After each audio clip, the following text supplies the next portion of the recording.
మాడుతున్నా అంటున్నారు, దారి మట్టులు ఏదో తిరుగుతున్నారు. నేను కనీసం పెదవి ఇప్పను, మాట్లాడను. ఆకలి అయితే కొనుక్కోవడానికి హోటల్ దగ్గరికి వెళ్ళినప్పుడు మాట్లాడతా, ఏదైనా బుక్స్ చదువుకున్నా. నేను అలాగే సబ్ రిజిస్టర్ ఆఫీస్లో డాక్యుమెంట్ రైటర్గా వర్క్ చేస్తున్నా. ఇప్పుడు కాదు, 2018 నుంచి నేను డాక్యుమెంట్ రైటర్ని అలాగే సబ్ రిజిస్టర్ ఆఫీస్లో. నేను పెదవి ఇప్పను, నోరు విప్పను, మాట్లాడను. మీరు నన్ను పూతులు తిరుగుతానని చెప్పి ఎలా అంటున్నారు? కావాలంటే మీరు నా దగ్గరికి వచ్చి చూడండి, అడగండి. మీరు అట్లా పోయేటప్పుడు ఇట్లా పోయేటప్పుడు నన్ను ఇప్పుడు తిట్టుకుంటూ పోతున్నారు. దీంట్లో కూడా రికార్డ్ ఏంటాయి, అవి తెలుస్తాయి. అందుకనే నేను చెప్పింది, నా ఎదురుగా వచ్చి లైవ్ చర్చలకు రండి, ఎదురుగా వచ్చి మాట్లాడాలంటున్నా. మీరు చాలా దారుణం చేస్తున్నారు. ఈ అన్యాయము సహించరాంది. భారతదేశంలో రాజ్యాంగం ఉందో రాజ్యాంగం లేదో రాజరిక పాలన నాకు ఆశ్చర్యంగా ఉంది.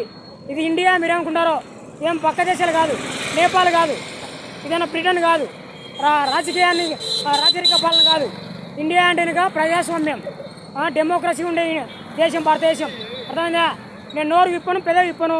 మీరు ఎవరినన్నా ఇలా అంటున్నారు అంటే మీకై మీరు తిట్టుకొని ఒకరికొకరు ఆ రికార్డు పెట్టుకొని వచ్చి మా దగ్గర వీడియోస్ ఉన్నాయి, రికార్డ్స్ ఉన్నాయని పక్కన బాగా బతుకుని నీతిమంతుని ఒక సివిల్స్కి ప్రిపేర్ అయ్యే ఎమ్ము బాలనరసింహుడు అనే వర్సెస్ ఎంబీఎన్ వచ్చేసి creative star MB heroes king of university నన్ను మీరు క్వశ్చన్ చేస్తే ఎలా ఉంటుంది?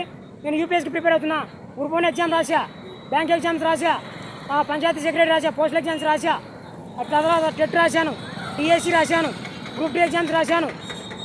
ఇది చాలా దారుణమైన విషయము, అన్యాయం. చూడండి, నేను మళ్ళీ చెప్తున్నా, ఇదేం రీల్ కాదు, నేను నా జీవిత చరిత్ర చెప్తున్నా.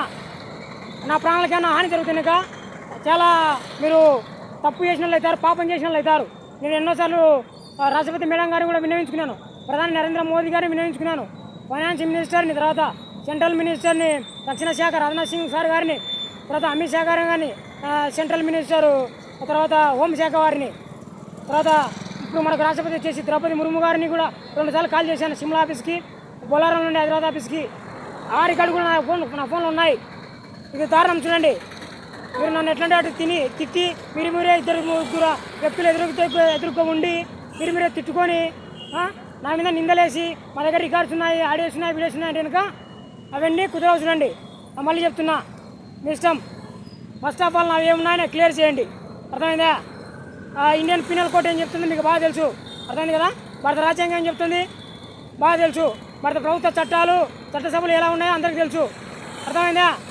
సరే, మరి నేను కూడా ఎంకామ్ డిఎడ్ చేశాను, నాకు బాగా తెలుసు. మాస్టర్ ఆఫ్ కామర్స్ ఒకేషనల్ చేశాను. థ్యాంక్ యూ వన్స్ అగైన్ అందరికీ. ఇండియాలో ఉండే, ప్రపంచంలో ఉండే పొలిటీషియన్లకు, మేధావులకు, ఉద్యోగులకు, ప్రజలకు, నా తోటి వారికి, నాకంటే చిన్నవారికి, నాకంటే పెద్దవారికి అందరికీ ధన్యవాదాలు తెలుపుకుంటూ మరొకసారి నేను మీకు తెలియపరుస్తున్నాను. నా జీవిత చరిత్రను నాకు క్లియర్ చేయమని చెప్పండి, ప్రభుత్వం వారిని, పొలిటీషియన్ వారిని, అందరినీ, ప్రజలను కూడా. అర్థమైందా? ఇది సబబు కాదు, న్యాయమైన పరిస్థితి కాదు. ఇండియాలో డెమోక్రసీ ఉంది, భారత రాజ్యాంగం ప్రకారం నడుచుకుంటున్నాము, ఐపీసీ సెక్షన్ ప్రకారం నడుచుకుంటున్నాము, పినల్ కోడ్ ఉంది అన్నట్టుగా నడుచుకోండి. అర్థమైందా కదా?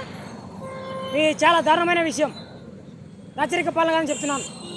ధన్యవాదాలు మళ్ళీ మీకు.